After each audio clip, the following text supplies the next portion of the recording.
Hello friends, welcome back to this channel. दोस्तों, इस video में मार्केट के लिए हम लोग फिर से बात करेंगे। सरकार ने एक और फैसला लिया है और लेने की सोच रही है, जो एक तरीके से मुझे लगता है कि मार्केट के लिए अच्छी खबर होगी। लेकिन दोस्तों, प्लस ग्लोबल सेंटिमेंट भी मार्केट को गवर्न करता है, तो आपको इन फैक्टर्स के ऊपर भी ध्यान देना चाहिए। दोस्तों, आगे बढ़ें उस खबर को डिस्कस करने के लिए, उससे पहले आप लोगों से रिक्वेस्ट करना चाहूँगा। पहले रिक्वेस्ट कि अगर आप इस चैनल को फर्स्ट टाइम देख रहे हैं, सब्सक्राइब करके बेल आइकन को हिट कर लीजिए और डीमेट या ट्रेडिंग अकाउंट के लिए डिस्क्रिप्शन बॉक्स में अपस्टॉक जैसे गुड प्लेटफॉर्म में ओपन कराने के लिए अकाउंट के लिए लिंक आपको मिल जाएगा। दोस्तों, अगर हम खबर की बात करें तो भारत सरकार ने, जैसा कि आपको मैंने बताया था कि prime minister Narendra Modi administration ने gasoline, diesel, cooking coal and raw materials for making steel, इन सभी चीज़ों के ऊपर लगने वाला जो टैक्स था उसके अंदर कमी करी थी, ताकि हाउस होल्ड को जो प्रेशर झेलना पड़ रहा है इन्फ्लेशन का, उसको कंट्रोल किया जा सके। लेकिन अब दोस्तों, इंडिया इस सीवियर इन्फ्लेशनरी प्रेशर को टैकल करने के लिए ये इस तरीके के मेजर्स तो लिया ही है। अब फूड प्राइसेस, फ्यूल और क्रॉप न्यूट्रिएंट्स के ऊपर भी यहाँ पे ध्यान दिया जा रहा है। अब दोस्तों, लेटेस्ट अपडेट ये है कि इंडिया जो है कंसीडर कर रहा है basically tax cut on soyabean and sunflower oil to cool prices. दोस्तों, जैसा कि आपको पता है, यूक्रेन और रशिया के बीच की लड़ाई होने की वजह से इंडिया को जो खाने वाला तेल होता है, एडिबल ऑयल, उसके अंदर शॉर्टेज देखने को मिली। इंडिया को जितनी भी ज़रूरत पड़ती है खाने वाले तेल की, उसका 60% हम दूसरे देशों से खरीदते हैं। अब देखिए यहाँ पे, edible oil prices in India which relies on imports for 60% of its needs have surged this year along with international prices following Russia invasion of Ukraine.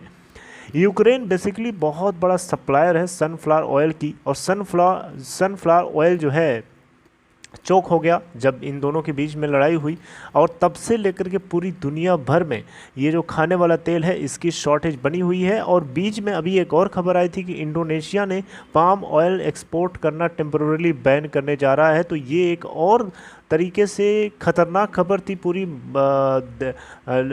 सारे देशों के लिए, इंडिया के लिए भी, क्योंकि खाने वाले तेल की डिमांड तो वही है जितनी पहले थी, लेकिन अब जो सप्लाई अगर कट हो जाएगी तो डेफिनेटली जो एग्जिस्टिंग स्टॉक है एडिबल ऑयल का, वो महंगा बिकेगा। तो उसी महंगाई को कंट्रोल करने के लिए भारत सरकार ने ये फैसला लेने की सोच रही है कि सोयाबीन और सनफ्लावर ऑयल के ऊपर जो टैक्स लगता है उसके अंदर भी बहुत ज़्यादा कमी करनी पड़ेगी, तभी काम बनेगा, नहीं तो फिर दिक्कत है। क्योंकि अब देखिए, अभी पेट्रोल और डीजल के ऊपर जो कमी करी है, चलिए उससे थोड़ी बहुत तो राहत मिलेगी ही मिलेगी। लेकिन दोस्तों, एग्रीकल्चर इंफ्रास्ट्रक्चर और डेवलपमेंट से जुड़ा हुआ जो सेस होता है, उसको अभी 5% तक है, और इसको एबॉलिश करने के लिए सोचा जा रहा है, ताकि फार्मर्स के लिए कुछ राहत निकल सके, जो आम आदमी है, कॉमन मैन है, उसको राहत मिल सके। राइट, तो ये अभी हालांकि इंडिया कंसीडर कर रहा है, this has not been done yet, यानी अभी सरकार इसके ऊपर सोच विचार कर रही है कि जो सोयाबीन और सनफ्लावर ऑयल है, इसके ऊपर जो ड्यूटी इंपोर्ट करते हैं, इंपोर्ट जो ये टैक्स लगाते हैं, इसके ऊपर क्या टैक्स हटा लिया जाए, अबॉलिश कर लिया जाए। इसके ऊपर अभी सोच विचार चल रहा है। हालांकि अगर मार्केट की खुशखबरी के लिए देखें तो देखिए, अच्छी खबर तो है, लेकिन डॉ जोन्स अगर आप देखेंगे तो बहुत भयंकर तरीके से आज भी क्रैश आपको दिखाई देगा। यानी मार्केट का ग्लोबल जो सेंटिमेंट है अभी बहुत ही खतरनाक है। तो इसलिए इस खुशखबरी को ये समझ करके कि आगे आग लगेगी, आप अंधाधुंध इन्वेस्टमेंट करने की मत सोचिए। अभी आपको कंट्रोल में रखना पड़ेगा अपने आप को, अदरवाइज़ इस खतरनाक सिचुएशन में आप फंस जाएंगे, ट्रैप हो जाएंगे। सो बी केयरफुल एंड जस्ट आप इन खबरों को समझिए। ये अभी वैसे भी मैंने आपको बताया कि अभी ये पक्की खबर सरकार की तरफ से नहीं है, अभी इसके ऊपर सरकार कंसीडर कर रही है, राइट। और मे बी कि आने वाले दिनों में इसको हम होता हुआ देख पाएंगे। ओके, तो दोस्तों इंडिया जो है सीवियर इन्फ्लेशन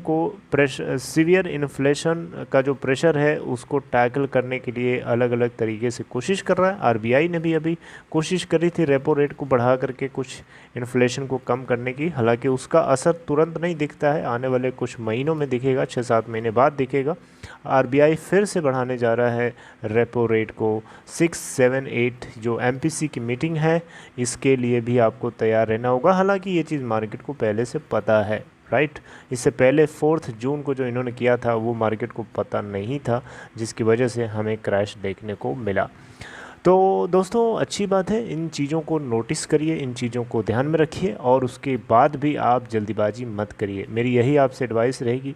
बाकी आपका जो भी मन करे, जो आपको सही लगे वो कर सकते हैं। ओके फ्रेंड्स, टेक केयर, मिलेंगे नेक्स्ट इन्फॉर्मेशन के साथ next day. Take care, good night.